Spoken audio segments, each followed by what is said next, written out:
vous reprends pour la dernière partie de cette vidéo. Et oui, enfin, on va voir ensemble comment faire les petits détails, les petites finitions, enfin comment je m'y prends en fait, pour faire les finitions après une peinture à l'aquarelle. Donc dans les deux premières parties, les précédentes, j'ai mis en couleur toute cette illustration. Pour rappel, qui vient du livre Aquarelle Manga de Lisa, Les Jardins d'Aquarelle, des éditions de Saxe. Donc l'eau, les nénuphars, le corps du personnage, tout a été fait à l'aquarelle, la base des cheveux également, et j'ai juste fait la finition en fait de la mise en couleur des cheveux au crayon de couleur. J'ai accentué les ombrages de la peau avec le crayon de couleur.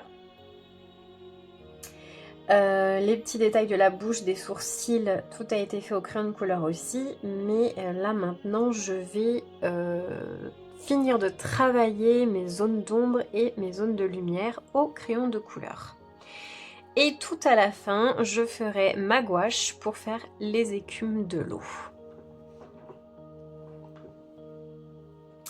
Donc là je prends le crayon Polychromos Cinnamon 189 pour travailler les zones d'ombrage.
Voilà, donc j'ai accentué les ombres avec le bistre, donc le 179.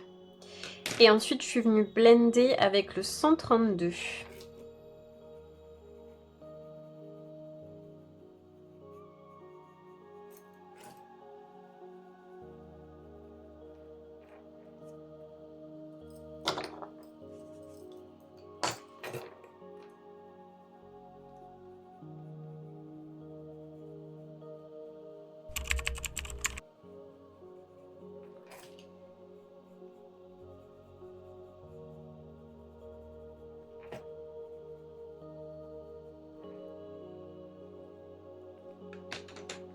Voilà.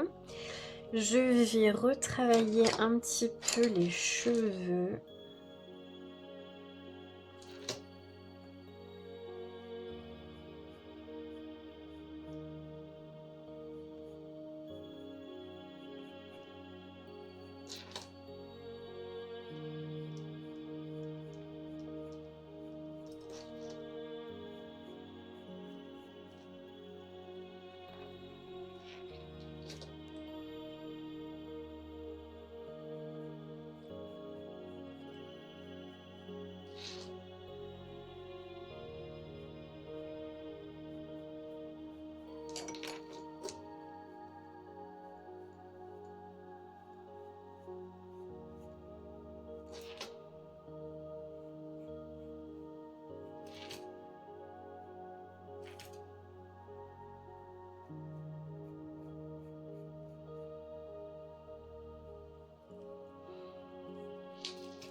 Voilà, je pense qu'au niveau du crayon de couleur, on est pas mal. Maintenant, on va sortir la gouache et on va aller s'amuser pour faire l'écume.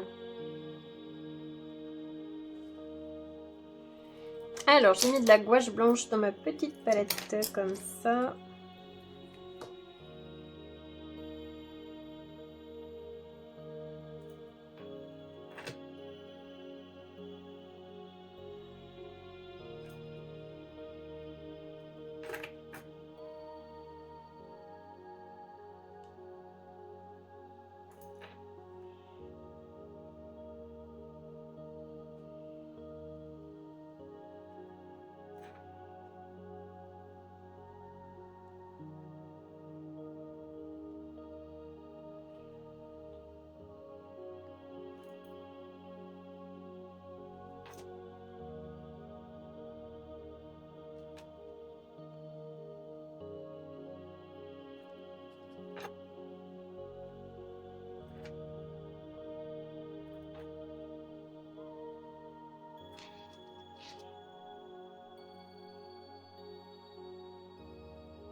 Donc au niveau de la gouache, je l'ai un peu diluée. Mais sans que ce soit non plus trop liquide. Le but étant d'avoir une gouache plus ou moins opaque. Pas très opaque, mais pas transparente non plus. Voilà. Pour pouvoir venir la retravailler à ma guise. Et faire mon petit dégradé de couleur en fait.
L'avantage de la gouache, c'est comme c'est une peinture à l'eau.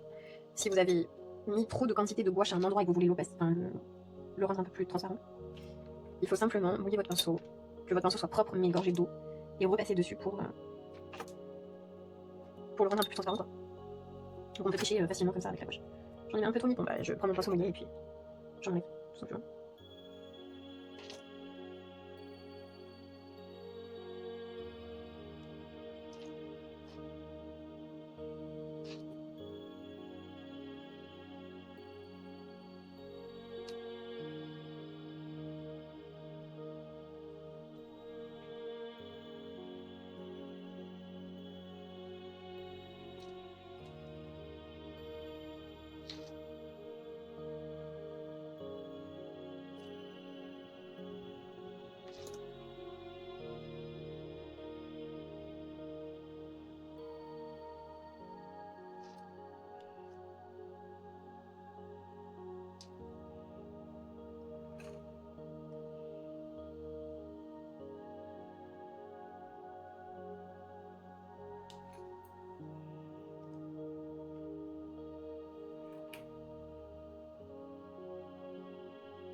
Donc voilà, avec mon pinceau propre, avec un peu d'eau dedans. Il faut que vos poils soient un peu chargés d'eau, mais il ne faut pas que votre pinceau il soit dégoulinant d'eau, hein, sinon vous allez faire des taches.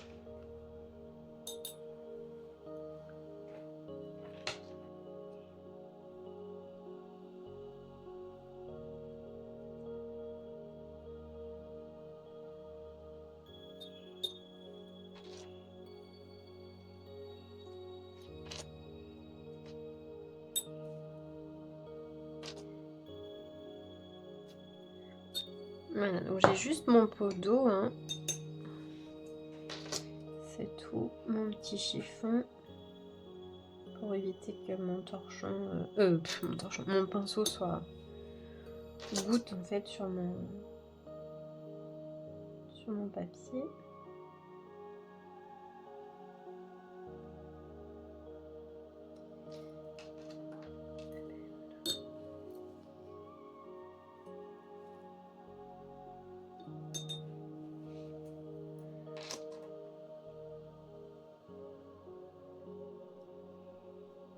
C'est ça que j'adore avec la gouache, c'est que t'en fais ce que tu veux. C'est vraiment très malléable. Encore plus quand tu le fais sur du bon papier.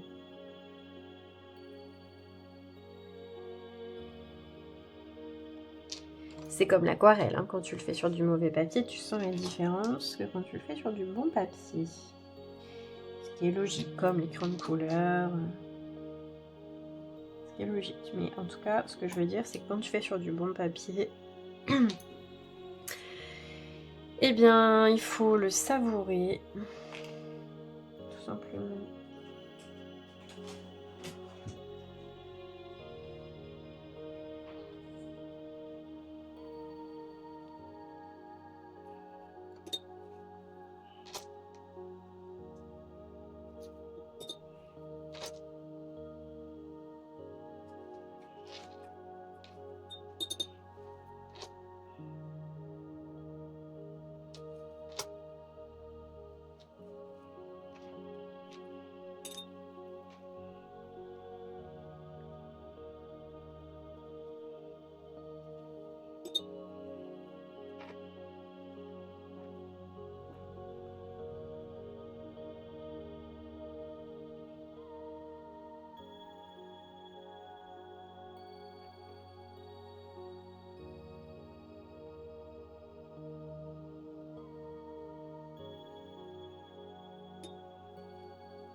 Voilà. Du coup, là, dans ma petite palette, je pense que je vais le laisser sécher tel quel dedans, comme ça.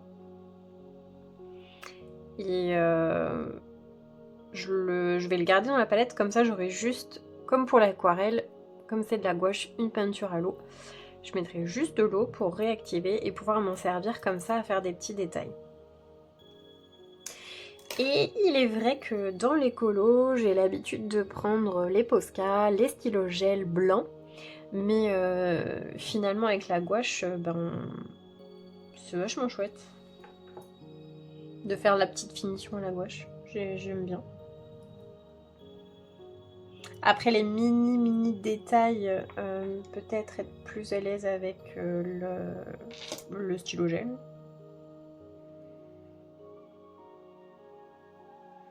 Donc là, avec mon pinceau plein d'eau, je floute, je limite les démarcations, ça me permet de travailler mon dégradé. En fait.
comme j'aime la paillette à gogo, je vais utiliser la Blue Pearl de chez CSI de mémoire, celle-ci là, pour venir faire un petit peu de pailleté dans mon écume.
Donc, la partie vraiment aquarelle et gouache est terminée.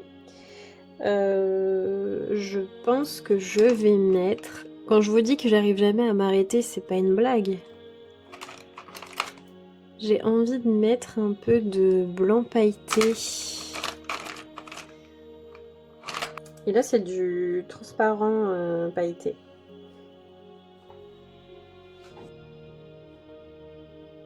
Et ces deux-là, c'est des stylos gel de chez Cultura. Et ils sont très bien.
Donc ici, vous avez le modèle de l'artiste.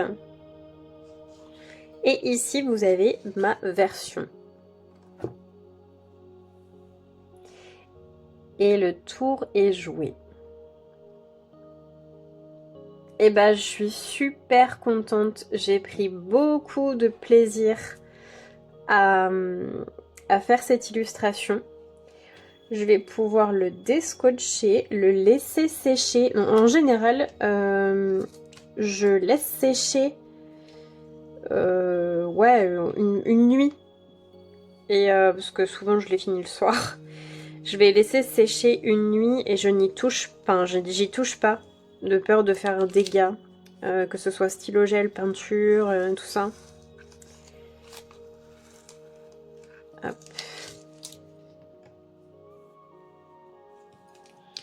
Et c'est le lendemain où je vais soit mettre de la bombe fixative, soit l'encadrer si j'ai envie de l'encadrer. Tout dépend de ce que je vais mettre en couleur. Dans les bouquins en général, je mets de la bombe fixative. Là, je pense que je vais en mettre parce que ce que j'ai remarqué, comme j'ai mis 2 mois à faire l'illustration,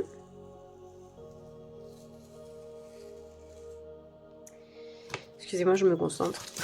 Retirer mon scotch.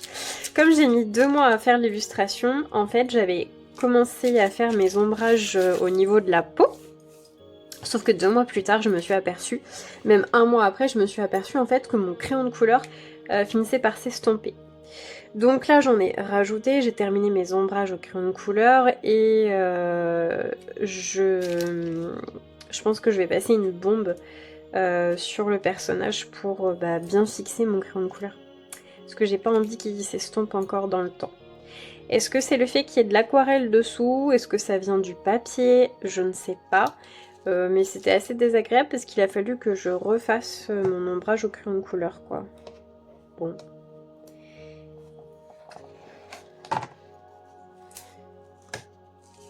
Bon, j'ai mon scotch qui m'arrache mon papier, mais c'est pas grave. En même temps, c'est pareil, lui aussi, ça fait 2 mois qu'il est collé dessus, donc il a bien adhéré. Mais bon, c'est pas très très grave. Voilà. Et je suis super contente. On voit la paillette que j'ai mis.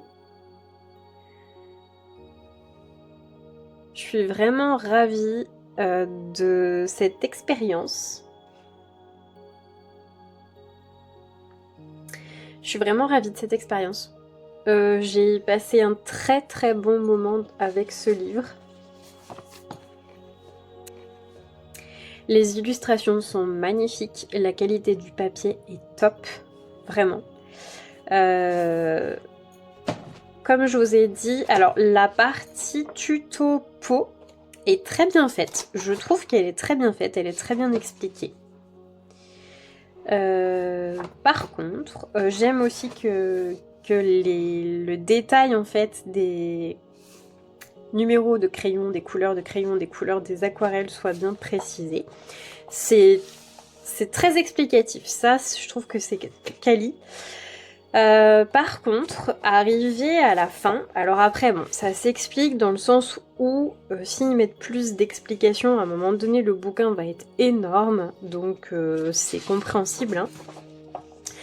Mais pour moi, pour les débutants, ça manque d'explications et surtout de photos. En fait, comme je vous le disais dans mes vidéos précédentes, sur certaines explications, on a juste une petite photo comme ça qui nous montre pas grand chose, qui illustre pas grand chose. C'est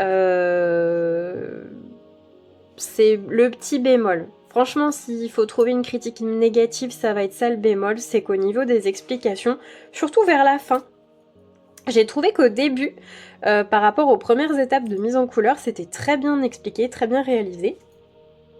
Mais vers la fin, j'ai l'impression qu'il y a une impression de... Alors, je vais pas dire bâclé parce que ça serait péjoratif, mais de plus rapide. En fait, voilà, on arrive à la fin de la page, donc il faut... va falloir faire un peu plus court, parce que sinon... il n'y aura pas assez de pages dans le bouquin. Sachant qu'en plus, dans le livre, il est en 2 parties. La première partie, ce sont les explications, et tout le reste, ce sont les pages d'illustration. Sur le papier épais, hein, c'est du papier 300 grammes, me semble-t-il. Donc forcément, puisque du coup, le livre entier n'est pas fait d'explications, c'est seulement la moitié du bouquin, donc c'est logique qu'il manque des petites choses, quoi. C'est le bémol que je vais trouver, c'est le défaut que je vais trouver à ce livre. Sinon, je vous assure, il en a pas, il est vraiment très très bien. Je suis super super contente de l'avoir reçu donc à Noël dernier. Je suis super contente. donc il y a 12 illustrations à l'intérieur, hein, je le répète, il y a une illustration par mois. Et donc comme j'avais commencé ce petit tournage au mois d'avril, donc j'avais fait l'illustration du mois d'avril. Donc celle-ci. Voilà. Et là, si je devais continuer, on est le 30 juin, où je termine. Et au mois de juin, mai... Juin, ça serait celle-ci. Bon allez, on est au mois de juin. On va dire juillet parce qu'on est le 30 juin. Juillet, ça serait celle-ci. Qui est aussi très sympa. Donc si vous prenez cette vidéo en cours de route, je vous invite à aller voir ce qui s'est passé dans les 2 premières parties. Parce qu'on parle un peu plus, surtout dans la première partie, on découvre vraiment le livre et on en parle en détail. Mais c'est un gros coup de cœur. J'ai vraiment pris plaisir, c'était chouette. Donc maintenant, je vais attendre que ça sèche et puis je vais pouvoir afficher ma belle illustration dans mon bureau. Je suis super contente. Donc je sais pas si je peux bien vous filmer la paillette. Ouais, si, ça se voit bien. Vous voyez les jeux aquarelles là, comment elles ressortent. Elles sont belles, hein. Même au niveau des écailles. Oh là là, regardez les écailles comme elles ressortent. Touc. C'est très sympa. Et au niveau des nénuphars, on voit aussi. On voit bien. Et pourtant, j'en ai pas mis beaucoup, hein. Mais le peu que j'ai mis, ça se voit très bien. Voilà.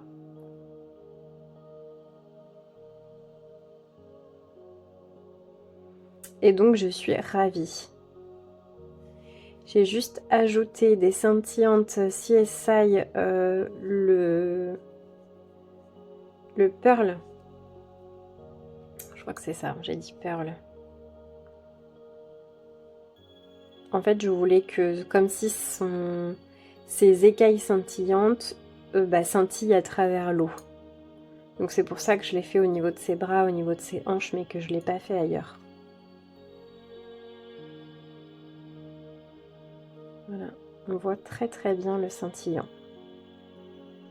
Et donc j'aime bien faire ça, mettre un petit peu de scintillon comme ça. Parce que quand on le regarde de face, ça se fond dans le décor, c'est pas trop. Par contre, selon la luminosité, il va y avoir des petits reflets qui vont se faire. Et ça, c'est la petite touche en plus. Et ensuite, ce travail à la gouache qui était très agréable aussi. Alors la gouache, c'est pareil, quand elle sèche, elle s'éclaircit aussi. Elle perd un petit peu de son opacité. Donc il ne faut pas hésiter à également le faire en couche par couche. On place une première couche de gouache, on laisse un petit peu sécher et ensuite on y revient avec parcimonie. Ça sert à rien de mettre une tonne de gouache, il faut vraiment y aller avec parcimonie et revenir après. Avec l'aquarelle, c'est la même chose. Il vaut mieux, c'est comme avec le crayon de couleur, je le dis toujours, étape par étape, on y va tranquille. On n'appuie pas sur son crayon, on met une base fine et on revient retravailler petit à petit. Oui, ça prend plus de temps, par contre vous allez arriver à des effets beaucoup plus prononcés. Et au final, c'est encore plus joli sur une mise en couleur. Voilà, donc merci beaucoup, j'ai envie de dire merci beaucoup Lisa pour donc Jardin d'aquarelle, l'artiste qui a réalisé ce livre-là, ces mangas, ces personnages manga, parce que ton univers est très joli. J'ai vraiment apprécié. Et puis merci aux éditions de Saxe pour ce bel ouvrage et surtout merci de nous avoir gâtés avec le papier parce que vous êtes des rares éditions à nous mettre du vrai bon papier dans nos livres. Enfin, j'ai envie de dire enfin. Donc si vous voulez vous faire plaisir à l'aquarelle avec un super papier, et franchement foncez.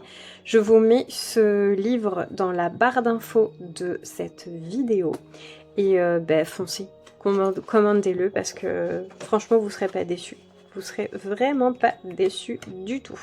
Et j'ai mis quand même, avec le temps que j'y ai passé, j'ai mis beaucoup de couches d'aquarelle, beaucoup de couches de crayon aussi, et il y a de l'aquarelle, et par-dessus il y a du crayon, et il y a de la gouache, et il y a du stylo gel comme vous avez pu le voir.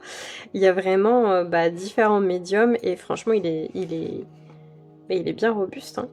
Regardez. Alors après il a été fixé sur mon calendrier, il était scotché. Mais il n'est pas du tout gondolé, il est nickel, hein. Ça a absolument pas traversé derrière. Non, non, c'est top. J'aurais dû mettre mon scotch un peu plus sur le bord, mais bon, c'est pas grave. C'est pas grave. Ah là là, bon, ben je suis très contente de l'avoir terminé. J'ai aussi un petit pincement au cœur de me dire ah bah zut, il est fini. Mais je me dis que je vais pouvoir en faire une autre. Et c'est sûr que je vais en faire une autre.